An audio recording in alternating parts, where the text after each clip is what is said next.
My name's Corbin and I work with the Herald Journal. And I'm here to interview Mr. David R. Gillie about the upcoming Cache County Constitution Party Convention. Is it an organizing convention, nominating convention, just a convention? Yeah, we have an annual convention. Depending on what else is happening in the political world, the convention might do this or that. The one we did last year, of course, was leading up to a national presidential nominating, and so there were some things that happened there because we get people to go to the state convention and then get nominated to be delegates to the national convention, which last year fortuitously was in Salt Lake City. That was great. Yeah. But this year, we'll be doing a lot of the things you expect: electing officers for the county, electing delegates to the state convention. By the way, we as a county can send 66 delegates to the state convention and have never done anything near that since I've been here, the few years that I've been here. Maybe last year we said 10. Okay. So I'm really wanting, if we get a lot of people there, let's try to send 66. Yeah, the more the better. Yeah, let's try to send, because we're allowed to nominate 66. So if people would like to go to the state convention next month in Orem, boy, come here and get yourself made a delegate. It shouldn't be hard. Right. should be. You should have a good chance if you want to be. Anyway. Are you okay if I start recording now? Yeah. Okay, so tell me a little bit more about the goal of Saturday. I know you kind of brushed over it there, but tell me a little bit about what Saturday is going to look like. Right. And your guys' goal there. So a week from today, the 29th of March, is our annual county convention. The Constitution Party, like Republicans and Democrats, holds annual county and state conventions. Anyway, ours is next Saturday at 1 to 4 in the Commons area of Skyview. A lot of people know where Skyview High School is in Smithfield. They tell me that both the west and the southwest entrances will be open and kind of have little signs on the walls pointing people to the Commons area. But that's Saturday the 29th, 1 to 4 p.m. In the Commons area of Skyview.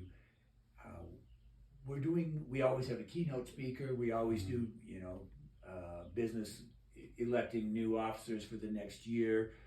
I've been stuck with being the chairman for the four that I've been here, and that's okay.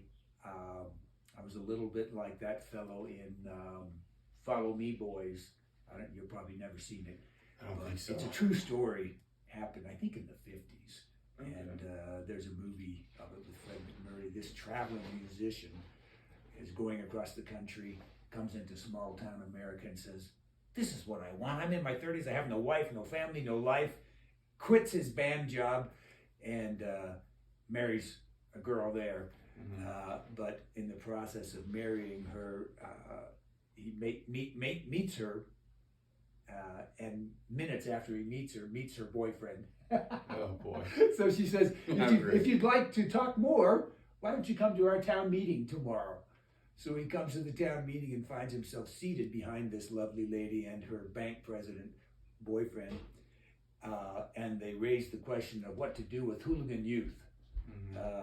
All these truant schoolboys who were getting into trouble, and he wanting to show his civic spirit and grown-upness, I suppose, says to the moderator, "I think your town needs, I'm new here, but I think your town needs a Boy Scout troop." And they turn to him and say, "Yeah, everybody says that every year, but nobody wants to do it." And so he gets the it put on him and literally serves as scoutmaster for 40 years. Has an influence on hundreds of boys. They do marry, end up being childless, so they have all these boys for all these years. Anyway, that's a long way of saying when I got to this valley in February of 2020, was just out of the Navy, so it was just now legal for me for the first time in 30 years to participate in elective politics. When you're in uniform, there's a federal law that prohibits that. So I said, well, okay, I'm going to do my part, and I'm going to go and myself available to do something in the Constitution Party of this county. I'd always, with a few exceptions, always voted for the Constitution Party's candidate for president. Of course, I voted for President Reagan twice, but after that, never any of the people who became president. And they turned around me, and the chair says, "I'm out." And they turned around and made me the chair. So I've been chair ever since. So maybe we can get a new chair who does a better job. Hey, well, give yourself some credit. So we'll see. Everyone always thinks they're so bad at what they do. But yeah, well, I'm not. I don't think I'm a great chair. I think I've done some things, and we're making incremental progress, which I guess we'll address. What can we achieve? What can we hope to achieve as an ignored third party? What way we can address that? But we'll elect new officers. We'll elect delegates to our state convention. That's a big thing every year. At the county convention, we'll adopt resolutions. People bring resolutions. We've actually had some, I think, very significant resolutions in the couple of years that I've been here that we took on to state, and one very meaningful one that we adopted unanimously a couple of years ago, and then miraculously got the state to adopt. So we'll do that. Of course, there's always a keynote speaker, and I think that's typical of conventions. The one unconventional thing we're doing this year is we're asking a Republican to be our keynote speaker. Right. But the reason we're asking him to do that is not because he's a Republican, but because he represents half of this county in the State House, and that's Representative Mike Peterson. And the other half of the county is represented by Jason Thompson, and we've invited, and Mike Peterson has graciously accepted to be our keynote speaker to speak on a topic very important to us, and that is the power of federalism in our constitutional structure that we in the Constitution Party believe is vastly or unconscionably ignored and vastly underused. We live in a day in which the freest constitution in written history is largely ignored in almost every aspect of the executive, the judiciary, or Congress. And in our own state, we have a wonderful constitution that is too frequently utterly ignored without a thought. But a lot of people don't realize that a lot that the general government does that is patently unlawful doesn't really reach you and me or our household except through the intermediating agency of some state law or a governor or some state agency.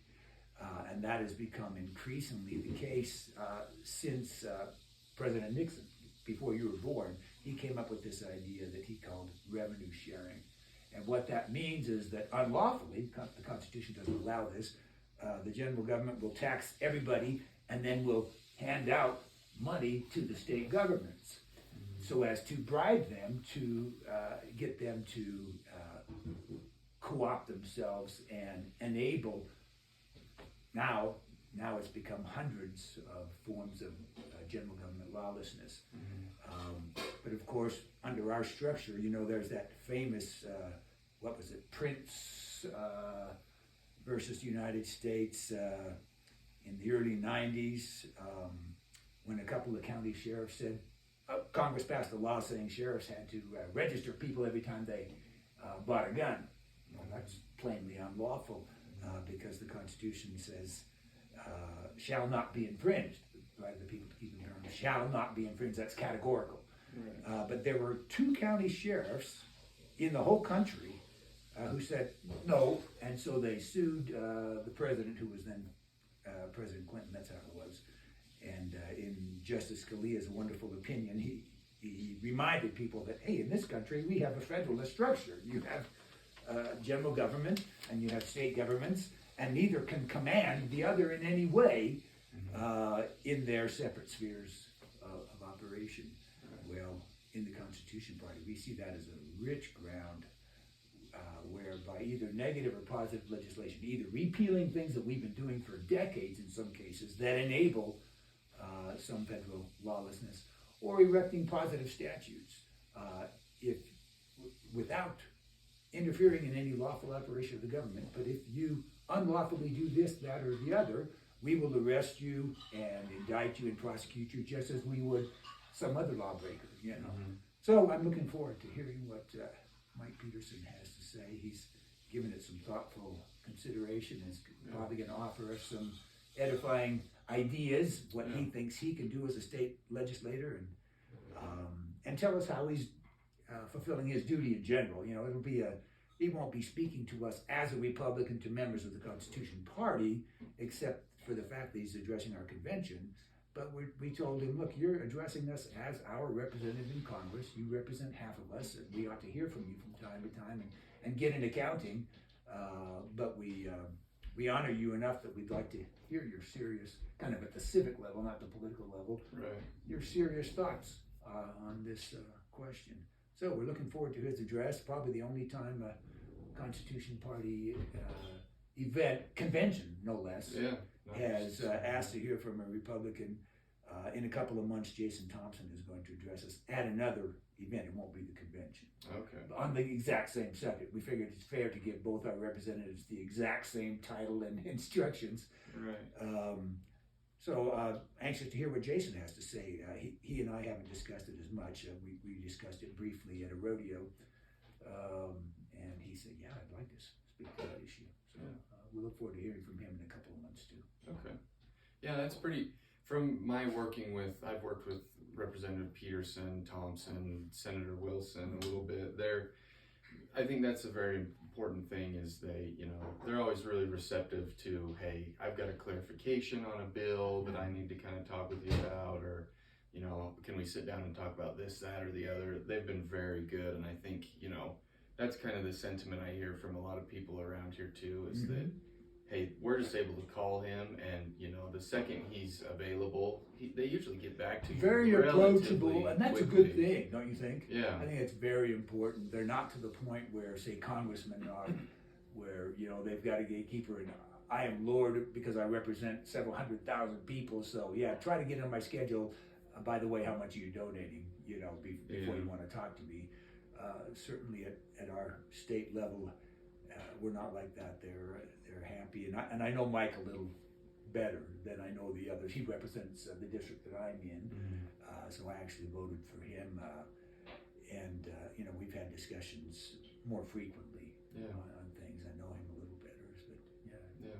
How important do you think that is? That regardless of if our representatives or senators are the party that we align ourselves with, how important do you think it is to be able to bring them in and kind of, like you said, hold their feet to their fire a little bit and say, I think it's terribly important. And you and I have spoken in a different context when I was running for county clerk. Among the dozen fatal flaws of our current election code are the elements of it that ensconce parties. And that's a failing, we remember Madison's description that a faction, and parties are mostly factions in our country. They don't have to be, but almost by definition, a party is a part. So the suspicion, at least, the presumption, at least, is that's a part beating another part of the body politic over the head, instead of seeing themselves and their fellow citizens as fellow citizens. I think that's terribly important, that we eventually excise all mention of parties in our election code as part of jettisoning our awful election code and adopting a real election code that we touched on in the campaign. But just in general, we need to, we Americans, we Utahns, need to relearn to think of ourselves as Americans and Utahns, and as our public servants, as public servants of us all. So in this second district, we are all citizens in this district, and we need to think of Mike Peterson as our representative, whether you like him or dislike him, whatever, but he is our representative. We all in common have a duty to hold him responsible, to hold his feet to the fire, and to hear from him on his discharge of his duties and how he sees he's doing, and how he sees it from up close. So I think that's terribly important. The only reason that I have joined the Constitution Party, I mentioned that every presidential election since Reagan, I have voted for its candidate for president and vice president. But that's just because they have a pronouncedly greater fidelity to the Constitution, pronouncedly, than those who have been nominated by the other parties. But I try to remind fellow members of the party that at best, the Constitution Party, as in any party, is a necessary evil, and we ought to place more emphasis on the evil than on the necessary, you know, because the temptation, as soon as you organize yourself into a party, is to see yourselves and to accept from yourself an adversarial relationship with your fellow citizens in the United States and in your state. And yet we all have a common duty to a state constitution to which we've all agreed as the premise of our even having this government, and we all have a common duty to a commitment to the Constitution of the United States as a premise of even having, you know.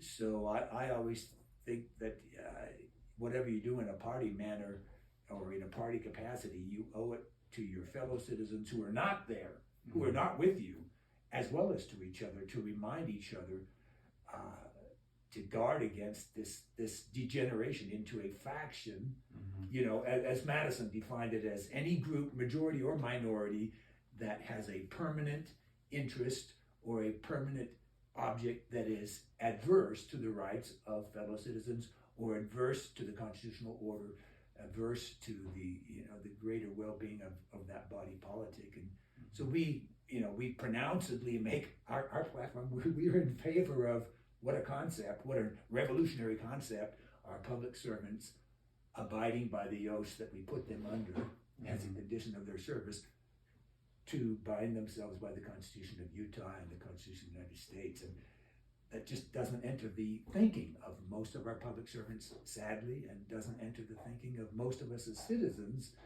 and it ought to every day. Right. And we guard against, at least we try to guard in the Constitution Party, that we don't adopt a course that, wait a minute, that's about our party, that's not about our country or our state, or, you know, so I think it's terribly important. Yeah.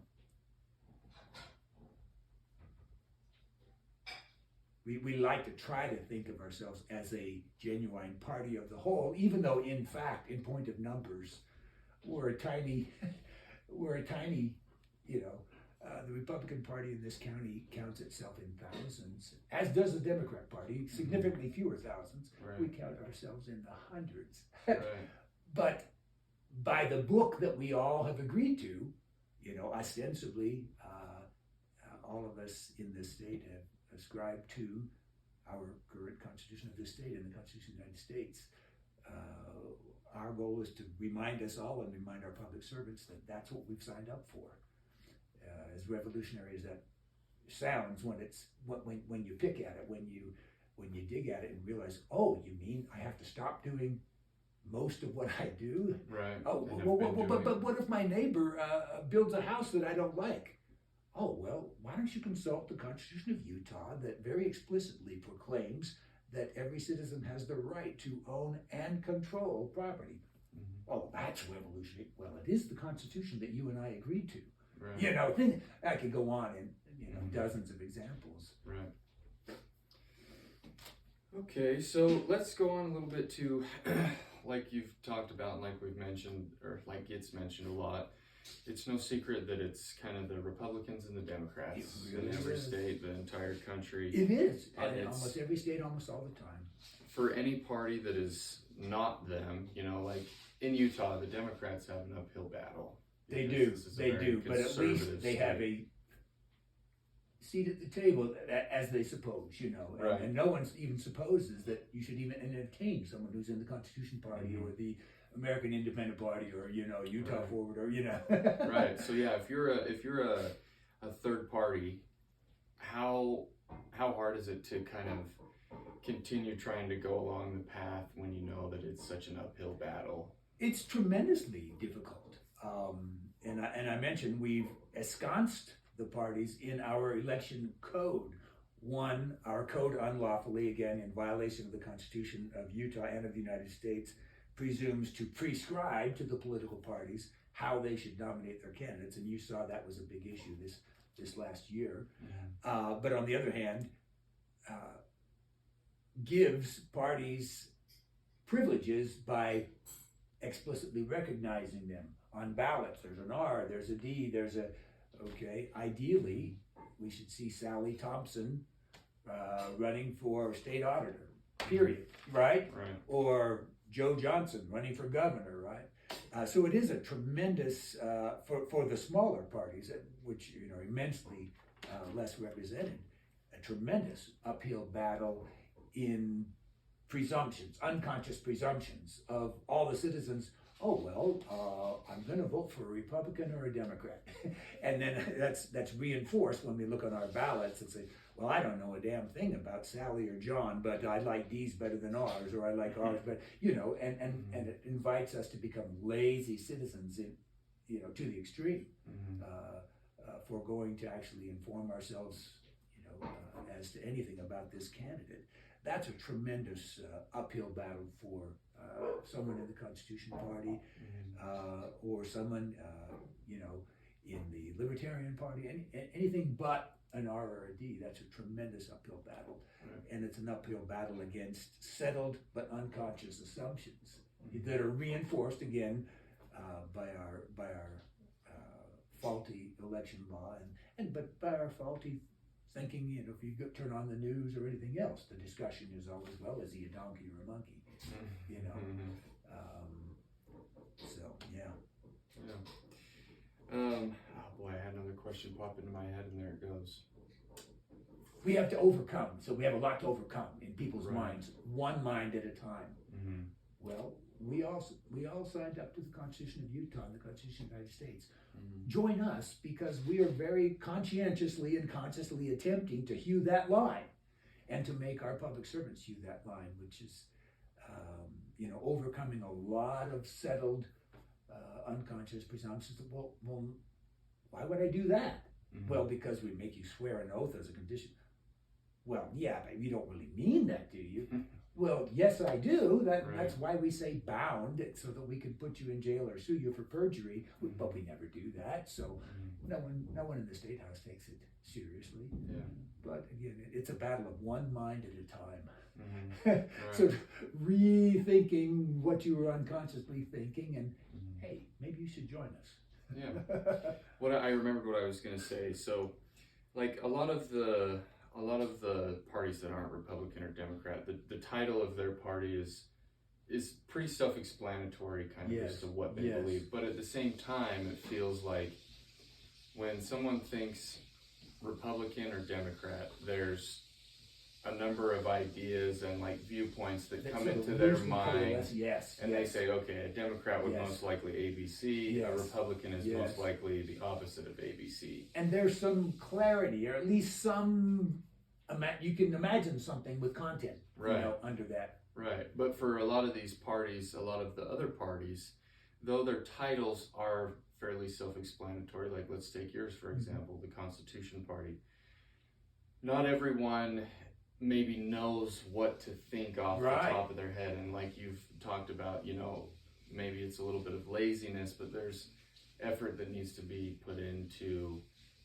acquaint yourself with these parties. Yes. Maybe you're, a Republican, but Republican isn't the right title for you. Maybe it's kind of a sect of that, or something. And so how do you, how hard is it to kind of try and educate people on your party and how it's different, and it's a challenge, where they kind of stand on like those key issues that everyone's in? It's a challenge. And if I'm talking to someone who calls him or herself a Democrat, I think others in the Constitution Party do this too, try to get to know where you're coming from, and then find common ground. Well, you and I, parties aside, have both signed up for, by being part of We the People of Utah, part of We the People of the United States, signed up for some very specific rule books that delimit what our governments may do and how, and what they may not do. And actually, if you remove that label for a minute, just think of yourself as a citizen, you share with me a duty to hold our public servants to what we require them to swear to do and not do, and try to convince them that we in the Constitution Party make an honest, very honest and conscientious effort to hold ourselves and our public servants to just that. So the Constitution Party involves a lot of education. We're trying to educate each other. In this country, we've suffered from about 100 years of public education. The unacknowledged but real object of which is the debauching and the rendering ignorant and helpless of the citizenry. And after 100 years, it succeeded beyond all dreams. Most of us are walking around ignorant, debauched children. But those of us who at least know how to read, we can remedy that. Right. One by one. We can teach each other, hey, let's have next month, let's have somebody talk about Article 3 of the Constitution of Utah. Well, let's study about that and talk about what we're doing that's right and what we're doing that's unlawful. Or let's talk about Article 1, Section 8 of the Constitution of the United States. Oh, wow, you mean the general government is allowed to make laws only about these 18 things? Now, there's some subsequent amendments that add a couple of powers. Oh, but our government does everything that any government at any time in the history of the world has done. So we're in deep trouble, aren't we? Yes, we are. Well, let's pick a place to start going out then. So there's a lot of room in our vision of what we do for mutual and self-education. What we all should have learned in school but didn't and grew up. What have we agreed to in our Constitution of Utah or of the United States? Oh, you mean when I vote for someone who promises to violate that, you mean I'm a culprit too? I'm part of the reason we no longer have a free country? That's a really revolutionary recognition in anyone's mind. And I made that decades ago, but we try to help each other come to that epiphany of, oh, I'm at fault too. Because I, with you, agreed to this, but I not only looked the other way, but have been guilty of voting for Tom, Dick, or Sally, or whatever, promising to violate his or her oath in some way that I thought sounded like a good idea or would benefit me personally. So there's a lot of education, and I don't know, but I think people in other parties may say a similar answer to that. We spend a lot of time educating each other, or at least examining what we're doing and why. Right. I don't know too many people except libertarians who are in these other parties. But I think they wouldn't go to the trouble of creating another party unless they were more deliberative and more deliberate about their citizenship than just reaching on the shelf and picking up an RRD. Right. I think that's probably a fair assumption. Okay. So, like you said, we're kind of, a big thing is separating yourself from a party title or a faction. So, like, for example, when you ran for clerk, you ran unaffiliated. I did. Is that a decision that most folks in the Constitution Party make? Or maybe talk to me a little bit about that decision. Yeah. And that was an interesting decision. It was driven by two things.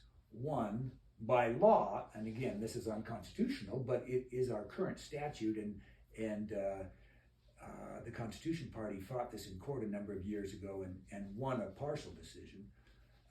But the part it didn't win was the part about dictating when the parties will hold their conventions. So our statute right now, our horrible election statute, among its many elements of horribleness, is that it dictates to the parties when they will hold their conventions. Well, the party is a private organization. It can hold its convention a different day every year if it wants, rightfully, lawfully. But it's dictated that we do it in March. And the same statute dictates that if you're going to run for a public office on the ticket or in open affiliation with some party, you must declare by the first week of January. So my decision was partially dictated by that. I wasn't nominated by the county to run for that office until our convention last March. but the statutory deadline for saying, hey, I'm running for county clerk on the Constitution Party ticket is January. But the other half of the reason was this more civic thinking. It's not really, it's not a good idea to put too much weight or too much emphasis on that at the expense of emphasis on, I'm a Utahn and you're a Utahn, or I'm an American and you're an American. So there were two elements in that decision. But usually, and I can state this authoritatively because I've served on the national committee, I serve on the state executive committee of the Constitution Party of Utah. It is usually the goal of getting public servants elected explicitly on our ticket. And the reason for that is so that we start expanding people's Overton window and say, oh, it's actually legit to have a county councilman or a city councilman or a mayor in the Constitution Party. There's not an unwritten law, as I unconsciously assume there is, that I must pick an R or a D. Mm-hmm. So it is usually the nationwide and state in the various states and in the counties, the explicit goal, hey, we need to have some candidates on our ticket. And so, you know, when I ran for clerk, I had to weigh that, and I could have declared in January in the hopes that the county would nominate me in March. And if I did again, I might do that, but even if I did, I would do what I did last time. I would try to point out that we need to background party labels and we need to foreground what are our common duties to each other under our state and our national constitutions. Try to help my fellow citizens and myself view themselves and each other as fellow citizens. I think that's so deeply important. So if I did again, I would struggle with that for the same reason. I understand the party imperative, and it's, I think, a worthy imperative to, we have a few public servants around the state, but you would be appalled at how few they are who are labeled as Constitution Party members and serving in public offices. Imagine if we would elect a governor, that would explode a lot of brain walls, and make people realize, oh, that's actually an option. I could vote for a governor, and I believe that would achieve a lot. So there's a very strong argument that can be made for that objective. And when we've had state executive committee meetings and state conventions, it's come up, well, God, we wanted you to run on our ticket explicitly, and there's a good, a worthy reason for doing that. Right. But there's also, I think, a reason not, I wish, in our earlier election laws, for most of the history of this state, there was absolutely no mention of party in connection with anything in the elections, and that's the way it ought to be. We're the only country that I know of, maybe not the only, but the only one I can think of, where parties have no official role or even acknowledgement in any of our state or the national constitution. A good majority of the governments of the world are parliamentary, where party is everything. You elect a party, and then the party bosses determine how to fill the slots. Right. And that's appallingly primitive, appallingly unworthy of citizens who wish to be self-governing, in my opinion.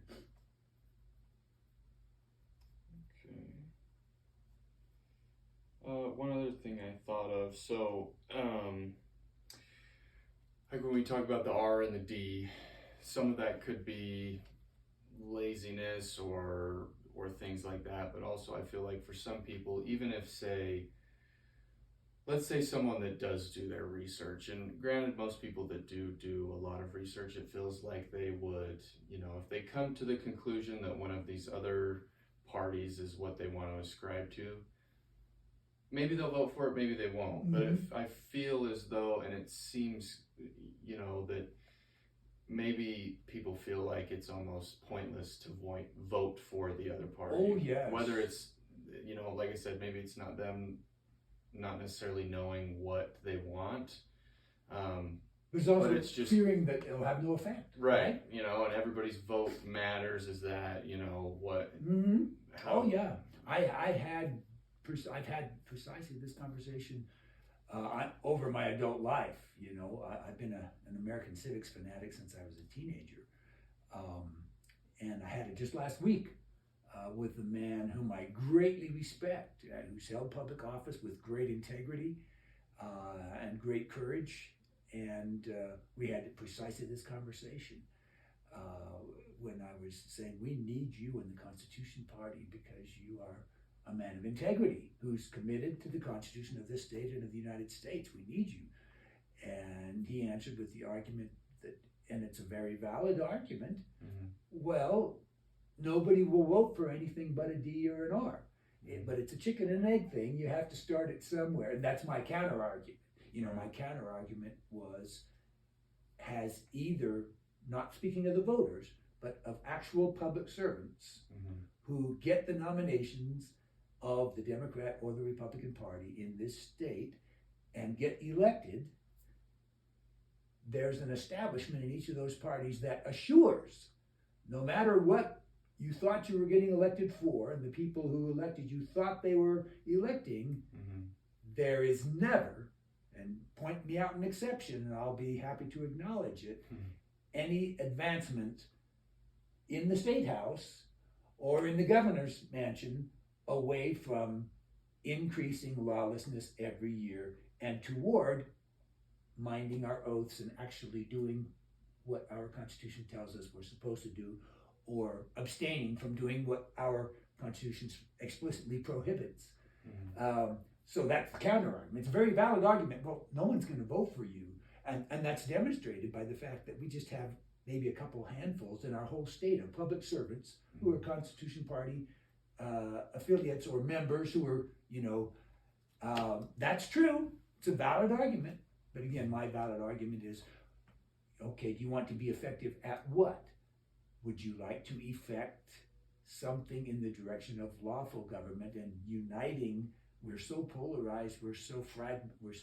I don't believe as a people we've ever been so disunited in our history, unless it's the period of 1861 to 65, where we were engaged in a bloody civil war. And you and I have talked before about the Cold Civil War that Americans have been descending into for several decades, and in the last few years it's become hot with bloodshed and arsenic, and all kinds of mayhem. We are very fragmented, and yet on paper, by law, we have all ascribed to the constitutions of our state and of the United States. Well, that gives us a very solid structure of agreement. So if you want to effect any step at all in the direction of freedom under law, we argue, and we think we have a very strong argument, join the Constitution Party, because it's the one party that explicitly is signed up to what we are all implicitly signed up to. Right. Well, it's even more, it's not even implicitly, it's quite explicit in our constitutions. We. Well, if you accede to that we by growing up and becoming a citizen, now your name's on the line. Right. When our state representatives and state senators and governors do whatever the hell they want, which is generally what they do, it's not they who are at fault. It is, but it's you and I who are at fault. And that's the most important epiphany that's difficult for people to reach. Yeah. It's natural to always want to think it's somebody else's fault that I don't have a free country. It's harder to accept that it's my fault. I went through that epiphany several decades ago, and I've spent the time since trying to help others to that epiphany of, it's ultimately my responsibility. So that the counter argument is, join us. We're the only party that's explicitly signed up to support the law as we've all agreed to support it. So if you want to affect anything, you got to get elected. You got to get elected in the Constitution Party. So you can make fair arguments either way, and you can see how I characterize the ultimate effect of those arguments. Mm-hmm. If success is getting elected, well, by means, don't join us. But if success is getting elected and actually obeying the law, your chances are infinitesimal, but please join us and make them less infinitesimal than they are. Right.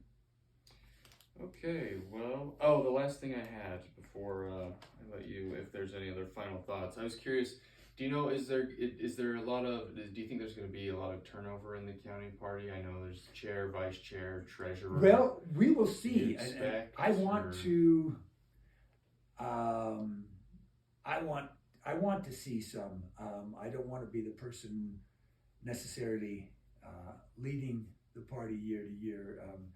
I've done it now since I got to this valley, so 20, and we have many more people who are capable and want to get them to consider that. This is sad to say, but we would be happy to have 100 people show up at our convention. And if we did, one thing that could happen is people could consider, oh, I should try chairing this, I should try vice chairing that, I should try being the secretary, I should try contribute. But secondly, oh, I should try to get myself elected to the state convention in April. By the way, it's April 12th. The state convention is April 12th at the Sierra Center in Orem. And next week in Smithfield at Skyview at the county convention, we have 66 slots for people to get someone to nominate them and get themselves made delegates from this county to that state convention. And I would be overjoyed if we could fill each of those slots. Then I would feel I actually accomplished something. In the few years that I've been chair, the first time we even fielded a candidate for any public office in this county was last year when I ran for county clerk. And prior years, come on, somebody step up. Mm-hmm. And some people said to me, well, and I so didn't want to do that for some really important reasons. Mm-hmm. But I did because, well, at the very least, if we're going to get there, we have to start somewhere. And well, you're the chair of this party. Lead by example. Yeah, right? yeah. And that was a hard thing to do. And I had several people encouraging me, including Republicans. I had some Republican friends who were pushing me to that commitment for 2 or 3 months before I was willing to make it, because I really didn't want to do it. But if nobody does it, then nobody does it. Right. You know what I'm saying? And surprisingly, it was quite successful, even though it was unsuccessful. I looked at the state reports from the Lieutenant Governor's office, and of all the people who ran for any public office, unaffiliated with a D or an R, there were only 2 who got more than 5% of the vote. Most got 2% of the vote or so. Mm-hmm. There were only 2. I got 22, and Patrick Belmont got 44. This was very close. But 44% of the vote. But as far as I could tell, I went through all the records, there were only 2 candidates for any public office who ran without a D or an R by their name, and got more than 5% of the vote. Mm-hmm. And I think the reason why Patrick Belmont got so many is because he articulated issues, and he's run several times, and people began to break that Overton window in their mind and say, I like Patrick Belmont and I would like him to be my representative, and this is why. And it matters enough to me to think and remember the name associated with the office and remember to vote for him on election day. And I similarly make the assumption, and it may be faulty, that I must have succeeded in overcoming several hurdles in people's minds, and so that they cared enough, that I articulated issues clearly enough and rightly and wrongly enough, between a right and a wrong way to do citizenship, that enough of them said, by golly, David R. Gillie, and he's not a Republican and not a Democrat, and he's running for county clerk, and this is why, and that matters, and I'm going to remember that. Mm-hmm. So even though it was a failure, I think it was a significant success. Yeah. at the civic level, and that's where I always like to dwell. Mm-hmm. I want to get above politics and help myself and fellow citizens think of themselves as citizens in the most glorious civic experiment that written history knows about. I mean, we live in this abominably unfree country that is just as abominably unfree as every other country in the world, but ours is the only one that has these magnificent constitutions that make all that abomination utterly unlawful. Ours is the only country in the world where Social Security is unlawful, where Medicare is unlawful, where Nazis at our airport to prevent us from traveling to and fro are unlawful, where, you can go on down, where listening to everything that we're doing right now on our phone and recording it is utterly unlawful. That happens in every other country, but only in our country, gloriously, is that absolutely unlawful. We live in the mess we live in because we don't appreciate the glory of what is our law, and we don't uphold it, and we let our public servants, and we encourage them to do whatever the hell they want, so that in practical reality we enjoy no more freedom than anywhere in the world. And that's the tragedy. The depth of the tragedy is defined by the height of the glorious freedom that we could enjoy if we were real citizens who took our calling seriously. Right. Anyway, I always like to stay at the civic level. That's I'd love to see us just ignore party labels and rediscover being Utahns and Americans. Yeah. Well, to this point, do you feel like there's anything we've skipped over or anything that we haven't brought up or talked about that you'd like to add? Let me just add, I have invited a number of friends who are not members of our party, and I hope others will do the same, to come to our convention for two reasons. To hear Representative Peterson's ideas, which I expect will be edifying and instructive and thought-provoking, and two, to consider, open a little notch in their window, consider, I don't have to be a Democrat and I don't have to be a Republican, and there are serious reasons as a citizen for me to think about joining the Constitution Party.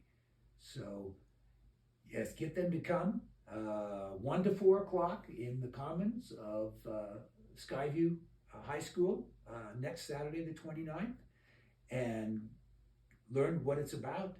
Consider joining. Of course, we'll have one of the first orders of business will be membership, new members, and paying their dues and making themselves new members. Then they can participate as voting members of that convention, once they've changed their registration. And we'll have internet so that we can have a desk where people can, we should call it the Civic Repentance Desk. If you're a Democrat or a Republican, this is the Civic Repentance Desk. Here will help you sign up as a member of the Constitution Party and pay your dues. I'm a great believer that we are all in need of great civic repentance on so many fronts. And then think of maybe I even want to be a precinct chair. We haven't had a precinct chair of any precinct since I've been here, and the only reason is our numbers are so few that it doesn't make sense.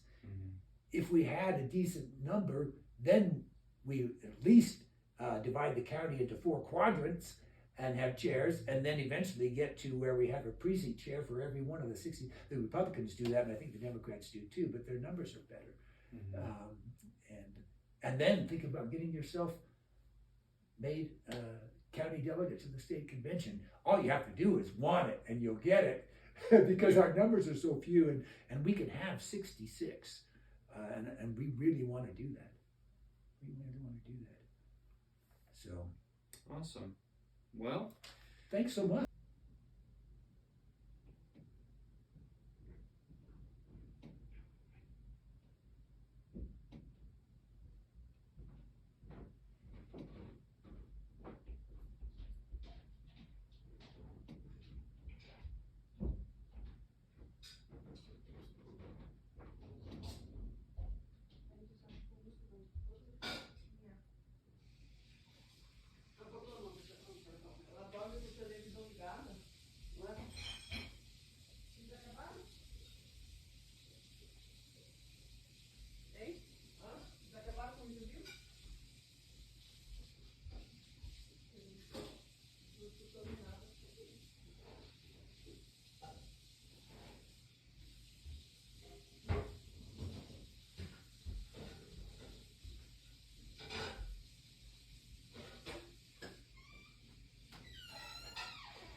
Thank you so much. Do you think it worked? Should we look at it? Did you stop it? No. Should we try to? You didn't stop it after you finished? No, no. Why not, honey? Should we try to view it?